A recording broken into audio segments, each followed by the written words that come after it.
Sup gamers, Randy Potato here to teach you to beat the Act 2 boss, the Seething Sigh. We'll cover all their mechanics, most notably the breath system, and how to counter this boss with specific team builds and item utilization. If you enjoy the video, don't forget to subscribe. I post new videos every day. The Seething Sigh is a size 2 boss that occupies ranks 2 and 3 with 280 HP, relatively high resist across the board, including a 50% death blow resist, and at least 3 actions per round. The lungs occupy ranks 1 and 4 and have 200 and 150 HP respectively, while being entirely resistant to DOTs. Neither the sigh nor the lungs can be moved. The primary mechanic in this fight is the round start breath, leading into Sundering Exaltation, a terrifying AoE assault. At the beginning of every round, the sigh will use a free action and either use Shallow Breath, which will apply a special token to one of the lungs, or Deep Breath, which applies a special token to both lungs. Deep Breath can't be used until the sigh's HP is at or below 70 HP, is at or below 70%, which is 196 HP, and will be used every round once their HP is at or below 30%, which is 84 HP. If one lung token is active at the end of the round, the sigh will use a free action to deliver Sundering Exaltation, which is a full party AoE attack that does 10 to 20 damage and 2 stress. It's notable that this skill ignores blind, although you can still dodge this attack with a dodge token. If there are 2 active lung tokens at round end, this attack instead does 20 to 30 damage across the board with 3 stress. Outside of these free actions, the lung has 2 turns per round and 4 usable skills that all have a 1-turn cooldown and can be used against any rank. Wrath and Rancor does 2 to 4 damage, 3 burn, and 2 stress. If one of the lungs is dead, the skill will target 2 allies instead of 1.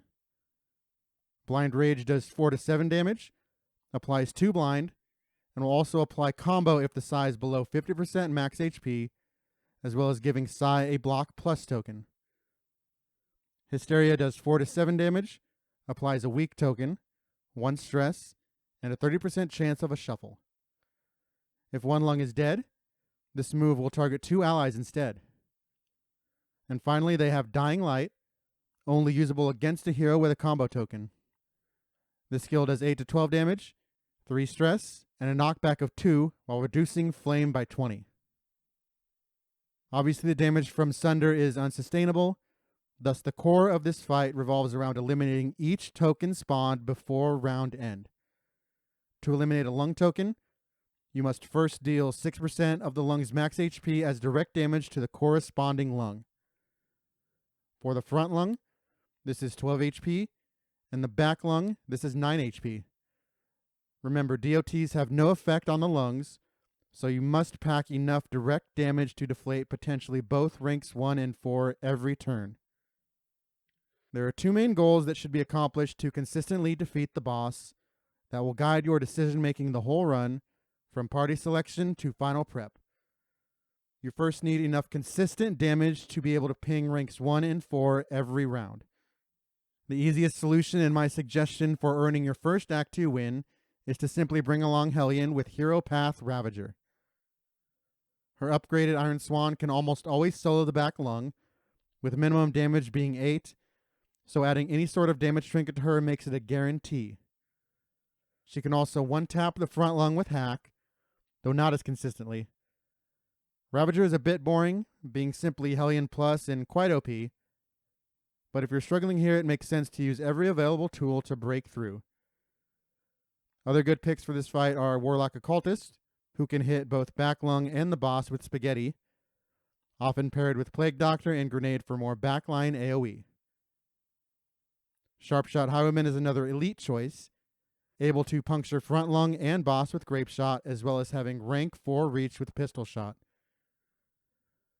The second goal pairs with the first goal, which is to keep blind tokens off your primary damage dealers, and keep them from being shuffled if they need to be in a certain rank like Hellion does. Thus, for most teams, you will want some sort of tank with taunt to absorb these blows.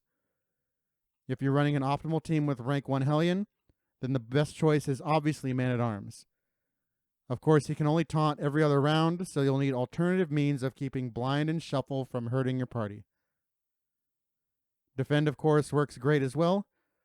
To protect from shuffle, the best strategy for Act 2 is to go to the Tangle, fight the Dreaming General, and receive his trophy that provides for permanent immobilization. Each lair boss has 2 trophies, so it's a 50-50 which one you can get the first time, but if you beat the same lair boss twice, you can guarantee the trophy you want. There's also movement resist in items and trinkets, as well as a Sergeant Hero Path for Man-at-Arms that prevents movement as well. If you're not using a Hellion, then Poet Leper is superior, as he can spam Intimidate and not only gain taunt every round, but keep the Psy mostly permanently weakened, as well as not being able to be shuffled with his move resist. Tanking is the preferred method for keeping your DPS clean for the lungs, but also consider packing combat items such as Milk-Soaked Linen to clear the blind.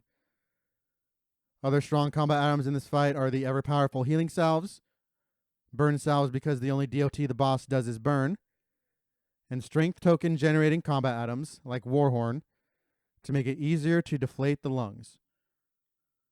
Outside of your tank, you usually want 2 direct damage dealers, which makes it easier to deal with deep breaths where you must deflate both lungs, or turns where one of your main DPS has been weakened or blinded.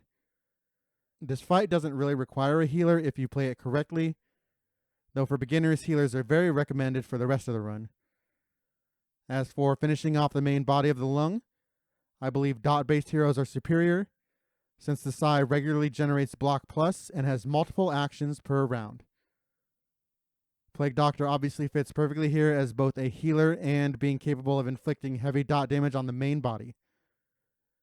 She can also do some damage to the back lung in a pinch, or if she's Surgeon Path, she can even solo the front lung, though I really prefer Alchemist for this act since the Psy has relatively high dot resist that you want to pierce.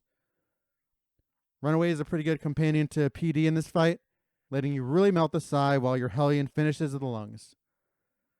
Since the Psy is basically no danger at all without his big nuke, I suggest playing this fight extremely safe, continuously pinging the lung tokens while your dot heroes melt down the boss. However, especially if your team struggles to counter deep breaths that will happen starting around mid HP and be automatic at low HP, in some fights you might need to take a risk and rush the boss down rather than trying to ping lung tokens when you're unlikely to succeed. This should rarely happen if you're running meta heroes like Ravager Hellion and Sharpshot Highwayman, and rushing at low HP and risking a big AoE nuke which can snowball because of Death Door weak and speed debuff is usually not recommended.